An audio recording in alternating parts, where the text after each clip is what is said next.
Hi everyone. I wanted to make a video today about my visit to the Mayo Clinic. I guess I will maybe start with why I was going down to the Mayo Clinic. I did touch base on it a little bit previously, but not really. Like I have said, in multiple videos before, the kind of breast cancer that I have is called the secretory carcinoma, a very rare type of breast cancer. It is only 1 in 10,000 breast cancers. And so it actually, from my knowledge, has never been dealt with at the Roger Maris Cancer Center where I am receiving all my treatment. And so my oncologist, which is the person that does all my chemotherapy and stuff, actually recommended me to go down to the Mayo Clinic to talk to, people that have dealt with this kind of cancer before, that, just have some more knowledge on it and stuff.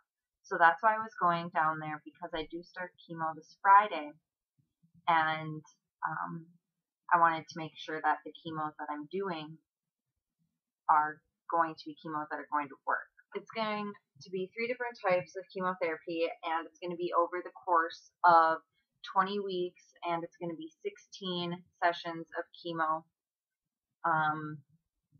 The reason it's 16, sometimes they'll do 4 sessions. That is if the cancer hasn't left your breast yet. Because mine had left my breast, they bumped it up to 16 sessions, and that is because I was told today that once the cancer is spread to your lymph node, that the way it gets to your lymph node is basically traveling through, they described it like your bloodlines were like highways or whatever, and then the lymph nodes are kind of like nets that will catch these cancerous cells, but they don't always catch them. They can pass through. And so they always assume that once it's in your lymph nodes that there are individual breast cells right now traveling through my blood and my body, and eventually would attach onto another organ at some part of my body and create another tumor and create cancer there. So that is the reason for bumping up the chemo treatment so drastically, is to basically kill off that cancer that may be left in other, floating around in other parts of my body, just so it doesn't create a whole nother cancer in a different area at some point. And I asked them today at the Mayo Clinic, and they said that chemotherapy works 60 to 80% of the time. And so that means that there's a 20 to 40% chance that the cancer doesn't respond to the chemo at all. And you really just don't know until you do it, basically, and then you just wait to see if the cancer comes back. If the cancer comes back, it didn't respond to the chemo because it obviously didn't kill it, and if it doesn't come back, you can assume that it did respond to the chemo. One thing that I found out today that was kind of bad news to me was that basically the chemo can only be done one time in your life, because, and especially because I'm getting 16 sessions done, it's so harsh on your body that they can't do it another time. Every time you get chemo, especially I'm taking 3 different chemo drugs, and one of them specifically is notorious for causing scarring in your heart. And so every single time I get that chemo put in my body, it creates more scarring on my heart.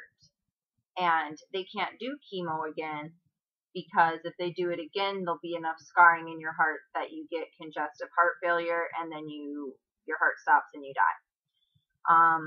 and it creates problems potentially in the future. If I was older and for some reason had a heart attack, the scarring that would be created from a heart attack combined with the scarring that I'm going to have from chemotherapy would most likely kill me, they said. And so if I do get another cancer at some point, in which they told me my risk of getting cancer, now that I've had it once, my risk of getting cancer in my other breast has doubled. So it's a 1 in 4 chance at some point in my life I'm going to get breast cancer again, which I may get the other breast removed before I start reconstruction. I do have a while, obviously months, to think about that, but I am considering doing another mastectomy on the left breast, just because if I have a 1 in 4 chance of getting breast cancer on the left breast, which isn't that high of a chance, but if I do get it, since I can't do chemo, the cancer would kill me. The only thing they can do if I get another breast cancer would be remove the cancer and do radiation treatment. And that's all they can do. And the radiation treatment triples your chance of getting lung cancer, doubles your chance of getting breast cancer again. And then you also can get things like thyroid cancer and stuff. If I get any other cancer besides breast cancer, they can do some sort of surgery to try to remove stuff, but obviously they can't remove entire organs that you need and stuff.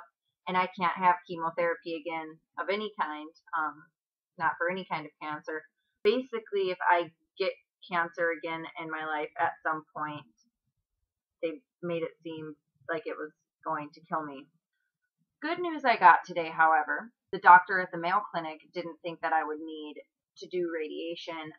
My radiation oncologist told me that he thought I should be doing radiation and wrote this whole letter suggesting why and stuff. So it is kind of my decision at this point, because I do have some people telling me I should do it. And my radiation oncologist at the Roger Mayer is actually trained at the Mayo Clinic, so I trust his word pretty well. But I do have, someone saying, it's not really necessary. Someone else saying it's beneficial.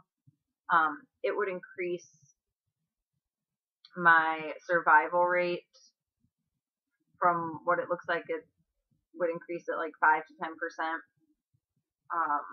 That like 5% though, I don't know if that is worth the cancer risk, since it doubles your chance of getting breast cancer and triples your chance of getting lung cancer from the radiation. And if I get those cancers, I would most likely die.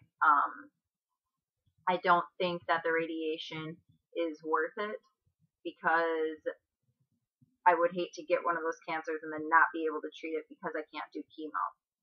I'm leaning towards not doing the radiation, and then I'm considering, like I had said, getting a mastectomy on my left breast as well, just because I do have that 1 in 4 chance of getting breast cancer there, and that seems like a pretty high percent when it is something where if it comes back it might kill me. So I would obviously like to avoid that. But in the Mayo Clinic, I wanted to show you just for a second this too, because I thought it was kind of cool. Anyone that has breast cancer gets this book at the Mayo Clinic breast cancer book.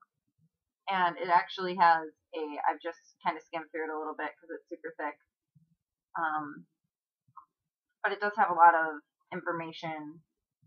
It goes through prevention, treatment, caring, coping, living with the breast cancer, during all of that, and then survivorship afterward. It has a lot of good information, and it's nice because searching on the internet, you find a lot of differing statistics, differing suggestions of treatment, differing everything.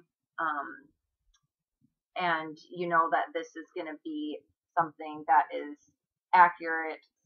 I think going to be something good for me that I'll definitely take the time to read through.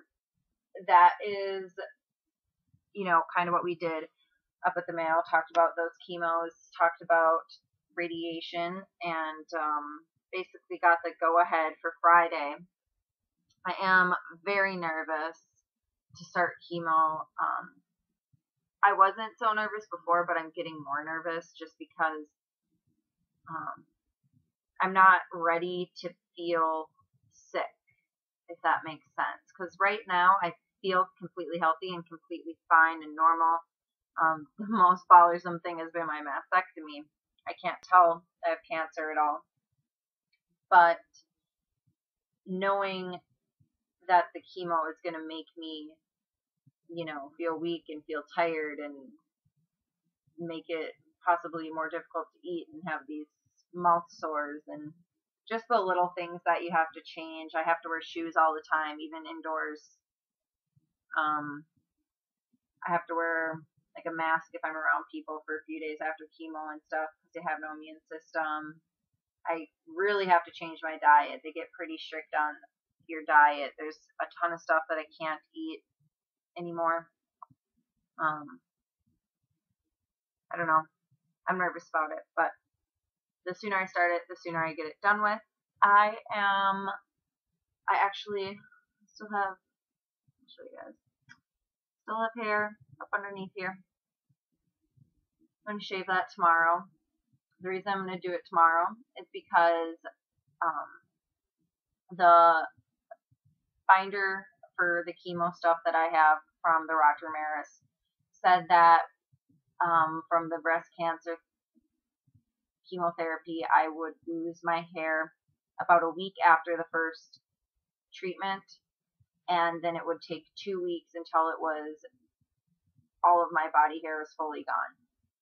So I am going to shave it before I start chemo, one, so I can make a video. Another reason that I'm wanting to do it, too, would be I'm just a little worried that I'm going to feel sick from the chemo and maybe not want to do it then.